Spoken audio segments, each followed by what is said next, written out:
नमस्कार, हम स्वागत करते हैं आपके अपने YouTube चैनल ज्ञान सारा ऑनलाइन क्लास में। आइए आज हम लोग पढ़ते हैं क्लास 10 के अंतर्गत संस्कृत। संस्कृत में प्रत्यय के बारे में अध्ययन करेंगे। प्रत्यय वह शब्दांश है जो शब्द के बाद लगकर शब्द के अर्थ को बदल देता है। ये हिंदी का प्रत्यय का परिभाषा है, तो यहाँ पे मेन परिभाषा से कोई खास विशेष मतलब नहीं है, आपको समझने की आवश्यकता है। शब्द के बाद लगेगा आप तो उसे हम लोग प्रत्यय कहेंगे। जैसे संस्कृत में प्रत्यय मुख्यतः 5 प्रकार के होते हैं, वैसे 3 ही बेहतर है, कृत, तद्धित, स्त्री। हमने 5 लिख दिया आपको। तो कृत प्रत्यय, तज प्रत्यय और स्त्री प्रत्यय और सुप प्रत्यय और तिंग प्रत्यय। ठीक है, तिंग नहीं पढ़ेंगे उसको, तिंग प्रत्यय बोलते हैं उसको। तो अभी आपने देखा कि संस्कृत में प्रत्यय के 5 प्रकार होते हैं। बोलेंगे कौन कौन? पहला है कृत प्रत्यय। दूसरा, सब लोग बोलने का प्रयास कीजिए, बोलिए कृत प्रत्यय। अरे बोलो, कृत प्रत्यय, तद्धित प्रत्यय, स्त्री प्रत्यय, सुप प्रत्यय, तिंग प्रत्यय।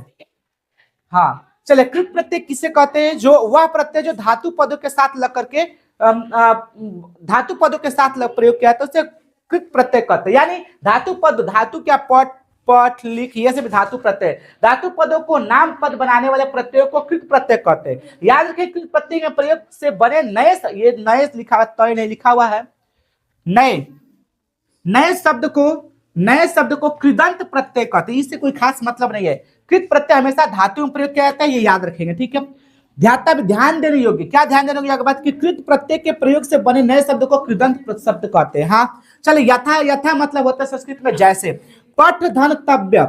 ठीक है, तो बनेगा क्या चीज? पठितव्यम। पठितव्य बनेगा, मां संस्कृत है तो पठितव्यम। आइए हम लोग ये तो एक एग्जाम्पल लिए, एक उदाहरण लिए, एक यथा लिए। आइए हम लोग कृत प्रत्यय के बारे में अध्ययन करते हैं। कृत प्रत्यय के मुख्य प्रकार होते हैं। देखिए ऐसे 20 होते हैं, तो मुख्यतः प्रकार को पढ़ना है हमको ना। तो पहला तुमुन प्रत्यय, दूसरा तव्यत प्रत्यय, तीसरा है अनियर, चौथा है ल्यूट, पांचवा सानच, छठवा सत्री, सातवां अड़ौल प्रत्यय, आठवां अक्तवा प्रत्यय पढ़ेंगे, कतवा नहीं, अक्तवा प्रत्यय। झम है 3 प्रत्यय, ये क का आधा है, ये त का आधा है, 3 प्रत्यय पढ़ेंगे इसको हम लोग। तो मेरे साथ बोलने का प्रयास कीजिएगा। कृत प्रत्यय का कौन कौन? पहला तुम सब लोग बोलिए, तुमुन प्रत्यय, हाँ, तव्यत प्रत्यय, अनियर प्रत्यय, ल्यूट प्रत्यय, सानच प्रत्यय, सत्री प्रत्यय, अड़ौल प्रत्यय, अक्तवा प्रत्यय, 3 प्रत्यय। खाना में नहीं खाया आप लोग? बैक जोर से बोलने का प्रयास कीजिए। चले तुमुन प्रत्यय को हम लोग देखते हैं।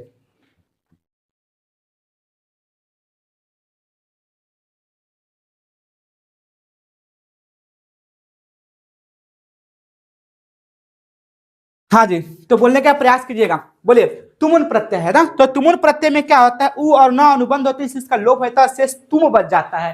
तुम, तो तुम, इस प्रत्यय में शेष तुम बच जाता है। तुम ही आप, तुम बच जाते हो। तो पठ धन तुमुन क्या बनेगा? पठितुम। इस प्रत्यय का प्रयोग हम लोग के लिए के अर्थ में करते हैं, तो बोलेगा पठ धन तुमुन क्या बनेगा? जोर से आप लोग बोलने का प्रयास कीजिए। पठ धन तुमुन क्या बनेगा? गम धन तुमुन, गंतुम ना, गमतुम नहीं, गंतुम, जाने के लिए। लिख धन तुमुन, लिखितुम मतलब लिखने के लिए। आइए तव्यत प्रत्यय में क्या होता है? तव्यत प्रत्यय में त अनुबंध, इसलिए इसका लोप हो जाता है और शेष तव्य बच जाता है। संस्कृत में म लगाए थे, तो तव्यत में त अनुबंध है, इसलिए इसका लोप हो जाता है और शेष बच जाता है तव्य। जैसे पठ धन तव्यत क्या बनेगा? पठितव्यम। क्या बनेगा? हाँ, पठितव्य मतलब पढ़ना चाहिए। कौन कौन नहीं बोल रहा है इसमें से? सब लोग बोलने का प्रयास कीजिए। चलिए, गम धन तव्यत क्या बनेगा? गंतव्यम। क्या बनेगा? हाँ, क्रीधन तव्यत क्या बनेगा? कर्तव्यम। क्या बनेगा? कर्तव्य मतलब। चलिए, अगर हम आपको कह दें कि निधन, छोड़िए वो तो ऐसे आप एमसीक्यू देखिएगा, चैप्टर वाइज में एमसीक्यू में ये सभी दिया हुआ है, ये सब कहीं ना कहीं एग्जाम में आया हुआ है। ठीक है, आइए अनियर प्रत्यय, बहुत इंपॉर्टेंट है अनियर प्रत्यय। ठीक है, आप खाली समझ लीजिए क्लास में प्रेजेंट ऑफ माइंड रख करके, तो आपको वहां विशेष पढ़ने की आवश्यकता ही नहीं है। अनियर प्रत्यय में र अनुबंध है, इसलिए इसका लोप हो जाता है और शेष बच जाता है अनिय, अनिय बच जाता है। अब से क्वेश्चन से आएगा अनियर प्रत्यय किस प्रत्यय का उदाहरण है? तो याद रखिए कृत, तद्धित, स्त्री। तो क्या बताएंगे? कृत प्रत्यय। ठीक है, क्योंकि ये सभी धातु पदों में लगते हैं। चलिए, पठ धन अनियर क्या बनेगा? जोर से बोलिए, पठ धन अनियर क्या बनेगा? पठनीय मतलब पढ़ना।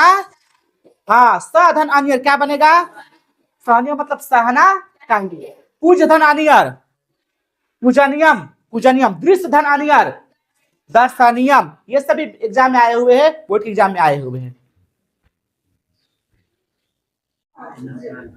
आइए आज हम लोग पढ़ते हैं अड़ौल प्रत्यय। इस पाठ में हम लोग पढ़ेंगे अड़ौल प्रत्यय क्या होता है।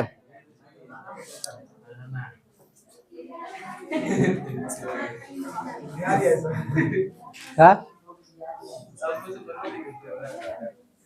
तुम आगे बैठ जाओ, यहाँ बैठ जाओ, तुम ही आगे बैठ जाओ ना, वो पीछे रहेगा तो ठीक रहेगा। अड़ौल प्रत्यय पढ़ते हैं हम लोग। अड़ौल प्रत्यय में र और ल अनुबंध है, इसलिए इसका शेष बच जाता है और वू बच जाता है, लेकिन वू बचेगा तो वू का अक होता है, यानी जहां पे अक दिखाई दे अड़ौल प्रत्यय मार देना है। गाय धन अड़ौल बनेगा क्या चीज, गायक। अब गायक संस्कृत में विसर्ग लगा देंगे गायकः। लिख धन अड़ौल बनेगा लेखकः। शिक्ष धन अड़ौल बनेगा शिक्षकः। जन धन अड़ौल बनेगा जनकः। ठीक है, आप लोग चुप रहिए क्योंकि पिछले वीडियो में बहुत हल्ला कर रहे हैं आप लोग, साइलेंट रहिए जो वीडियो बनाते हैं। आइए ल्यूट प्रत्यय के बारे में अध्ययन करते हैं हम लोग। ल्यूट प्रत्यय, इस प्रत्यय में ल और ट अनुबंध है, इसलिए इसका लोप हो जाता है और शेष यू बचता है, और यू बच जाता है और यू का अन होता है। तो देखेंगे यू का अन हो गया है, जैसे पठ धन ल्यूट बनेगा पठन, लिख धन ल्यूट बनेगा लेखन। ठीक है, तो पठ धन पठन संस्कृत होने म लगाएंगे, पठ धन ल्यूट बराबर पठनम, पठनम मतलब पढ़ना, लिख धन ल्यूट मतलब लेखनम, लिखना। आइए अक्तवा प्रत्यय पढ़ते हैं, इक्तवा नहीं पढ़ेंगे, अक्तवा प्रत्यय पढ़ेंगे। ठीक है, अक्तवा प्रत्यय, इसमें क और त, ये वाला क और त अनुबंध है, इसलिए इसका लोप हो जाता है, शेष तवा बच जाता है, तवा बच जाता है। जैसे पठ धन अक्तवा प्रत्यय बनेगा पठित्वा। पठित्वा का प्रयोग हमेशा कर के सेंस में किया जाता है, कर के सेंस में किया जाता है, कर, पढ़कर। ठीक है, अब लिख धन अक्तवा बनेगा लिखितवा, मतलब होता है लिख कर। हाँ, आइए सत्वी प्रत्यय देखते हैं हम। इस प्रत्यय का प्रयोग पुल्लिंग स्त्रीलिंग और स्त्रीलिंग दोनों में क्या, तीनों में किया जाता है। ठीक है, तो सत्वी प्रत्यय में क्या होता है, स और री अनुबंध। देखिए त्रि में री है, तो स और री अनुबंध लोप हो जाता है और शेष जो बचता अत बचता, लेकिन अत का जैसे और ऐसे अत है वैसे प्रयोग नहीं कर देते हैं, बल्कि अत का अन होता है। अत का क्या होता है, अन हो जाता है। देखिए अत का अन, जैसे पठ धन सत्री बनेगा पठन, लिख धन सत्री बनेगा लेखन। ठीक है, आइए सानच प्रत्यय में देखते हैं हम लोग। इस प्रत्यय में साइलेंट रहिए आप लोग।